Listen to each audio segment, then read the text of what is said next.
Thank you very much, Madam Speaker. I am very pleased to stand and speak in support of the motion before us today, updating the Assembly's standing orders.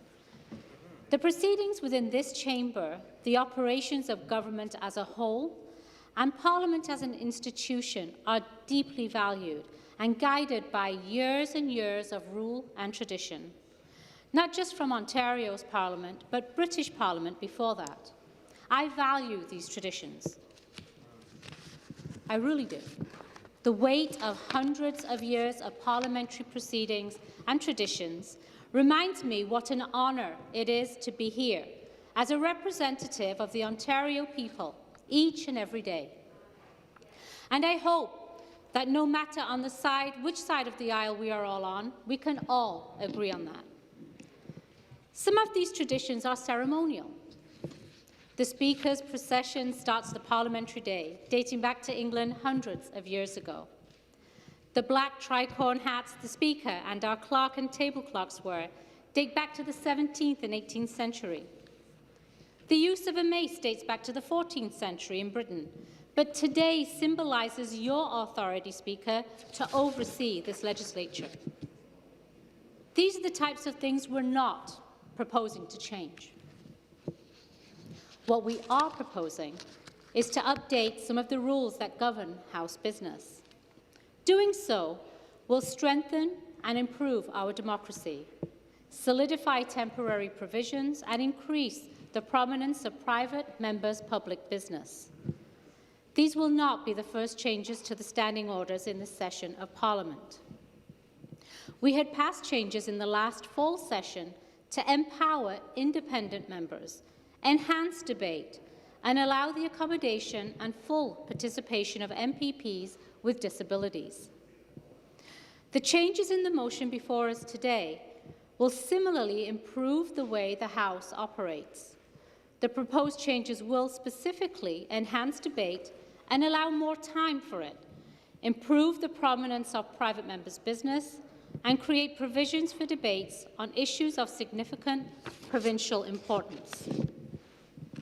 And I'll begin with private members' public business. The proposed changes will elevate the importance of private members' public business by changing the House schedule under Standing Order 9(a). Private members' public business, currently scheduled to be debated back to back on a Thursday afternoon, as we have just seen today, will instead be spread over 3 days, Tuesday, Wednesday and Thursday, with one item being debated each day at 6 p.m.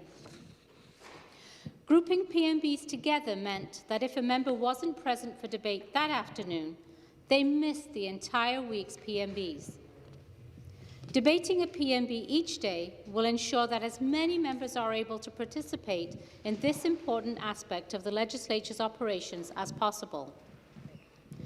Private members' bills are the opportunity that each elected representative has to put forward a potential law or champion an interest near and dear to their hearts, and their importance cannot be underestimated. This change will elevate this type of business to the same status as other parliamentary business, where it rightfully belongs. The change is also important in terms of engaging stakeholders and members of our communities. It is typical for a member debating a PMB to bring stakeholders and community members to the legislature during the debate to watch the proceedings. But for many, coming to Toronto in the middle of the day is not an option. This change will enable greater participation in the legislative process and provide predictability. Does beginning debate at 6 o'clock mean we could be extending our workday? Absolutely it does, Speaker. But our government has shown time and time again that we will work at any and all hours of the day for the sake of our communities and the people of Ontario. And I hope that members opposite are willing to do the same. But should a member not be here that evening, they will have the opportunity to vote on an item requiring a recorded division during deferred votes the next sessional day.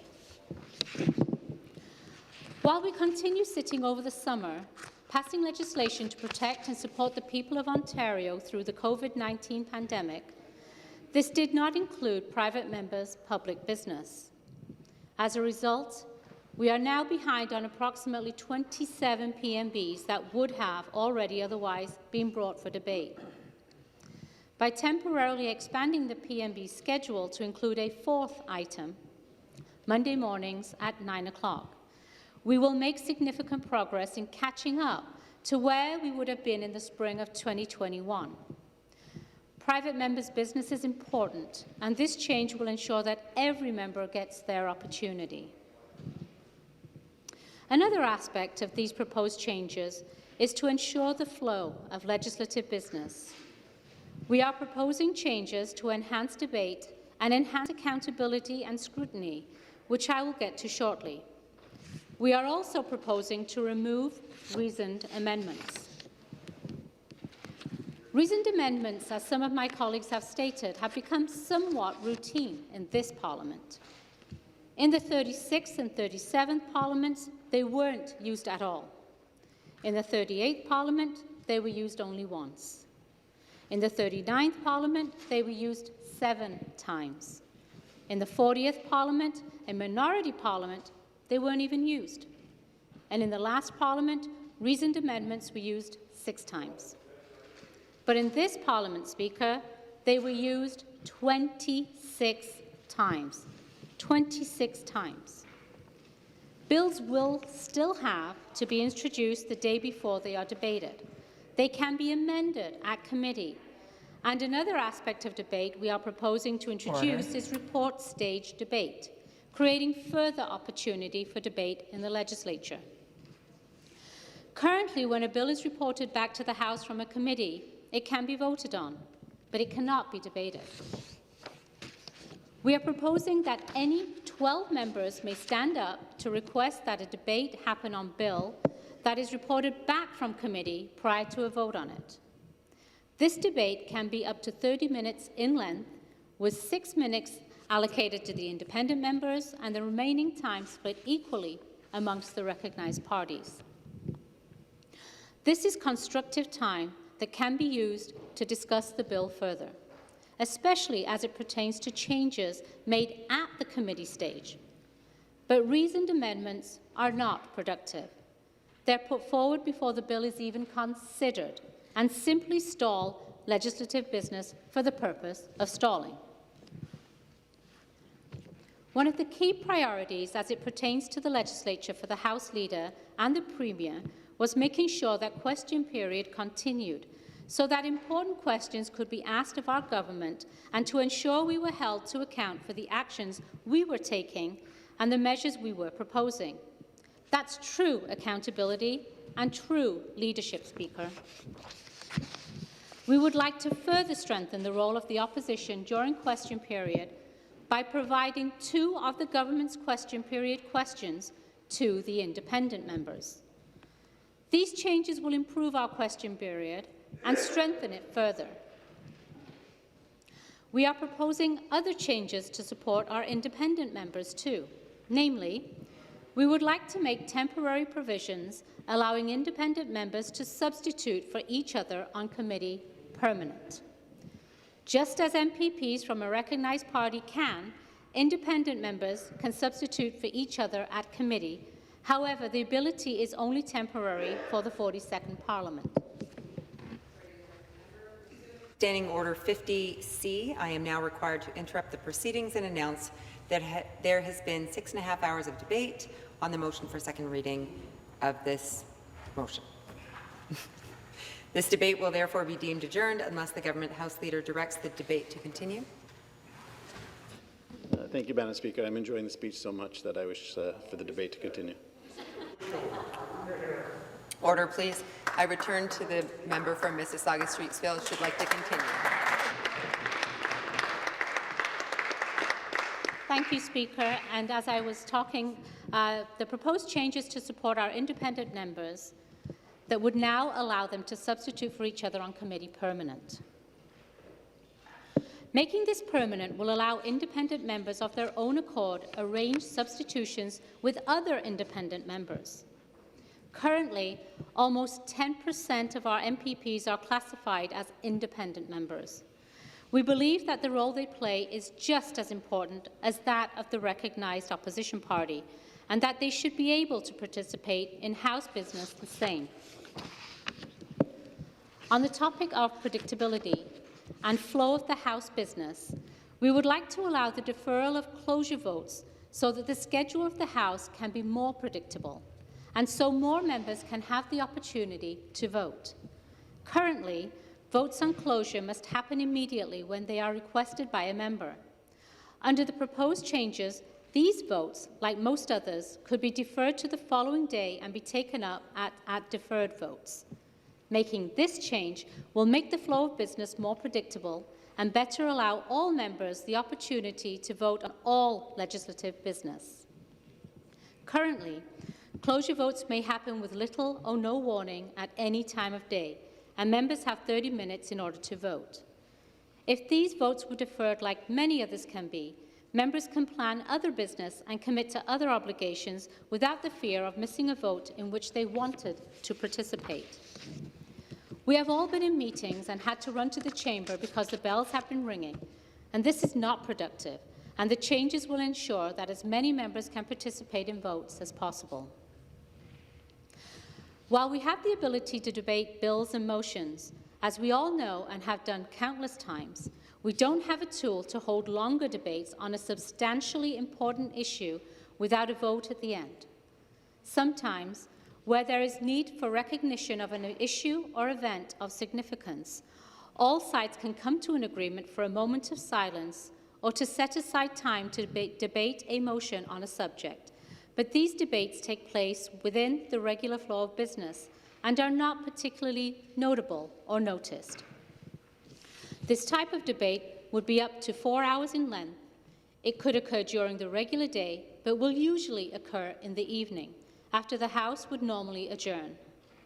The debate could be triggered by a minister upon consultation with the House leaders of the recognised parties, and members could debate in rotation, making speeches up to 10 minutes in length. Importantly, there is no vote or division at the end of the take-note debate. It is a tool to allow for open, thoughtful, and constructive debate on a matter of significance. Over the past several years, we can see many opportunities for such tools to be used. Of course, currently and top of mind, the COVID-19 pandemic. Take-note debates have been held in the House of Commons on such items as the international campaign against terror in 2001, Iraq in 2003, mad cow disease in 2004, and Canada's deployment to Afghanistan in 2005. In 1994, when it was first introduced, the government used this debate to consult members on the future of peacekeeping in the former Yugoslavia. As I described earlier, we were able to pass changes to the standing orders last fall that have led to significant improvements in the way the House is operated. But there are a few loose ends that need tightening up. Order. And that's why we're making the changes. Beginning in February, the House was subject to revised standing orders, including rules for a 10-minute question and answer period following a member's speech. Under the current rules, a speech of any length is followed up by 10 minutes of question and answer. What we now see is that this rule was inflexible. If a member makes a speech for 1 minute, 3 minutes, 15 seconds even, they can receive up to 10 minutes of questioning from other members. Under the proposed rule, if a member makes a speech shorter than 10 minutes, their Q&A period will be reduced to 5 minutes. I much prefer question and answer over the old format of business, and I believe most of us find this time productive. It is a good system, but requires an adjustment for short speeches to make it more practical and equitable. A separate provision was included in the last standing orders to prevent a bill from being called for debate in the morning, afternoon, and night sitting of a single day. The language used contained a loophole that would allow this to be done in some specific cases. We are closing this loophole. Order. Member from Timmins. We are also recognizing the modernization of the House especially in the past 2 decades, and are revising Standing Orders 117 and 138 brackets D. Currently, Standing Orders 117 require the clerk to physically post a list of members serving on each standing and select committee. The reality is, this physically posted list was very rarely, if ever, consulted. The information is available on the Assembly's internet and intranet sites and is available through our caucus and whips offices. It is no longer necessary. Standing Order 138 brackets D similarly requires the Clerk of the House to appoint a clerk whose duty it is shall be under the clerk's direction to post on all notice boards a notice of all committee meetings for the following week. In both cases, Speaker, the requirements for physical postings will be replaced with the requirement of publishing. Speaker, like previous changes, these are changes to the way we do business that makes sense. They increase the importance of our private members' business, allow for increased, more thoughtful debate and accountability by members of the opposition, recognise and enhance the increasingly important role of independent members, and make sure that the House is operating in a sensible and thoughtful way that it should be.